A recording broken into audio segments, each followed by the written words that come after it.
Bonjour à tous, il est midi à Paris, 15h à La Réunion. La Réunion où des cas de dingue se multiplient. 8 nouveaux malades viennent d'être identifiés dans le sud. L'île qui guettait la menace du Zika s'est laissée surprendre. Les détails dans un instant. Mais d'abord, place à la revue de presse. À la une de la première.fr, Manuel Valls reporte son voyage en Nouvelle-Calédonie pour cause de consultation autour du projet de loi sur le travail. France-Guyane s'inquiète de la hausse du prix du visa pour le Suriname. 90 €, trop cher, dénoncent les Guyanais. Sur ncpremière.fr, un mois après le gigantesque incendie de Ducos, l'heure est toujours au nettoyage. Plus de 10 000 mètres carrés de surface à restaurer. Enfin, en couverture de la dépêche de Tahiti, 5 ans de prison pour un automobiliste qui avait fauché mortellement un jeune piéton de 13 ans. La Réunion redoutait l'arrivée du Zika. C'est donc finalement la dengue qui s'installe sur le territoire. 15 cas avérés depuis le début de l'année, dont 8 ces derniers jours. Les autorités sanitaires se mobilisent. Des gestes simples, mais pas forcément automatiques. Depuis quelques jours, les agents de l'ARS sillonnent les maisons des quartiers touchés par la dengue afin de conseiller les habitants. Les femelles, après avoir fait un repas de sang, vont pondre des œufs dans ce type de soucoupe. Donc là, on envoie tout un échantillon. Il y en a plusieurs types. À partir de là, les œufs émergent et on voit les larves qui se développent jusqu'à devenir un adulte. Plus d'une cinquantaine de foyers détectés dans cette maison du centre-ville de Saint-Joseph. Et chez les voisins, une dizaine de gîtes dans les pots de fleurs, sur une bâche, dans un barbecue. Les agents sensibilisent, les habitants comprennent. Comme c'est quelque chose qu'on peut renverser, au lieu de mettre du produit, on va le renverser, le mettre tête en bas. Et on va mettre dans un coin, de fait que quand il va pleuvoir, il n'y aura plus d'eau dans le barbecue. Et les habitudes ont souvent la vie dure. Difficile de changer les comportements. Le geste, ils le font pas. Certains le font, il y a des jardins où il n'y a plus de soucoupe, mais il y a des jardins où les gens ils sont vraiment pas laxa, comme on dit. Et donc il faut repasser et repasser. Et c'est le souci qu'on a eu sur le gîte de Vincent d'Eau. 6 cas confirmés à Saint-Leu, 3 à Saint-Louis, 2 dans le centre de Saint-Joseph.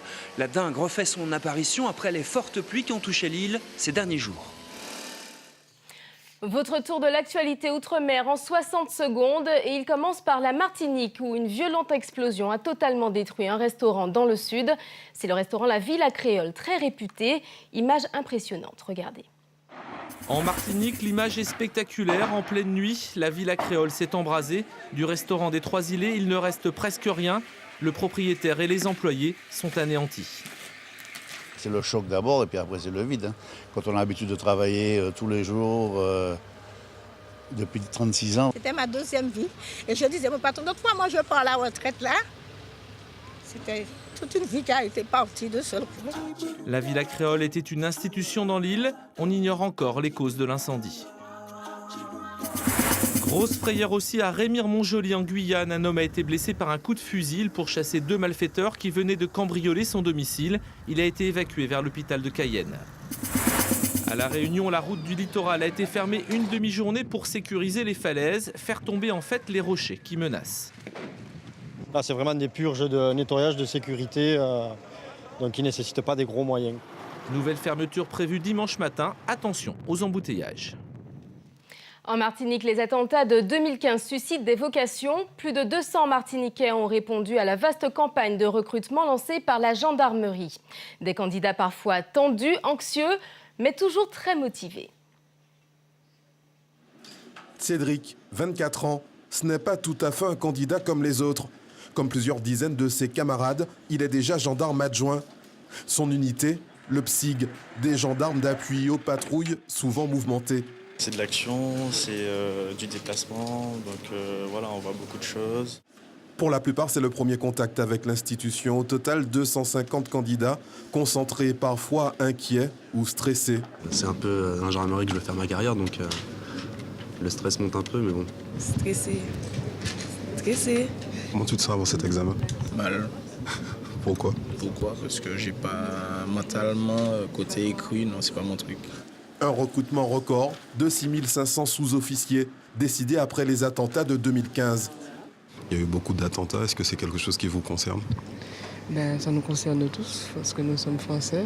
Intégrer la gendarmerie, c'est aussi une voie d'insertion dans un contexte économique difficile. D'abord, je m'étais inscrite en douane, je n'ai pas réussi, donc je me suis dit je vais essayer la gendarmerie pour voir si je peux réussir. Si je ne réussis pas, je retourne à l'école.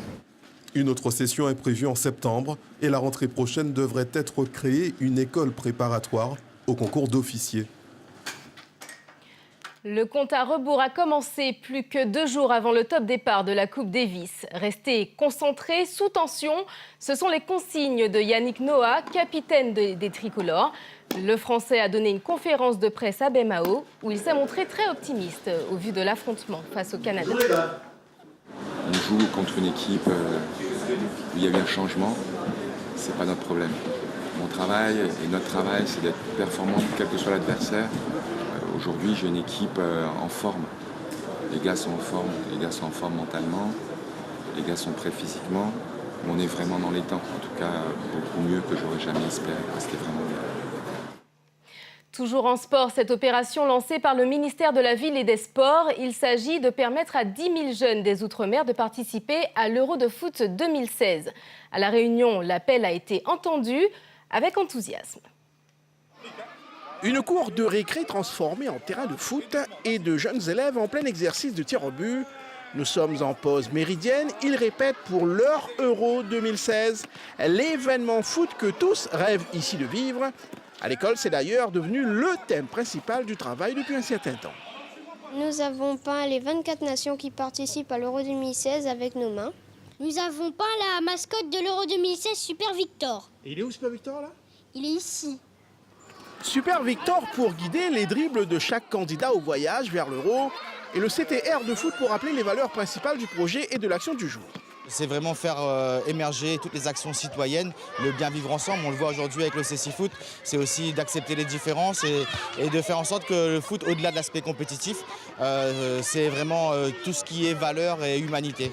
Ce projet nous a permis donc de fédérer les parents, les grands-pères, l'intergénération et aussi l'éducation nationale et les enseignants. Voilà, je pense que c'est un travail, c'est la richesse de notre projet justement. Voilà, on se quitte avec ces images qui nous viennent de Polynésie où le filage de verre est un art très pratiqué.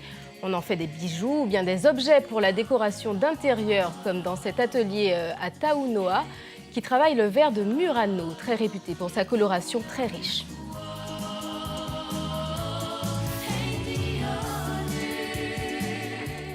L'information revient à 18h30 avec Marie Radovic et Elias Akoun. Moi, je vous dis à demain.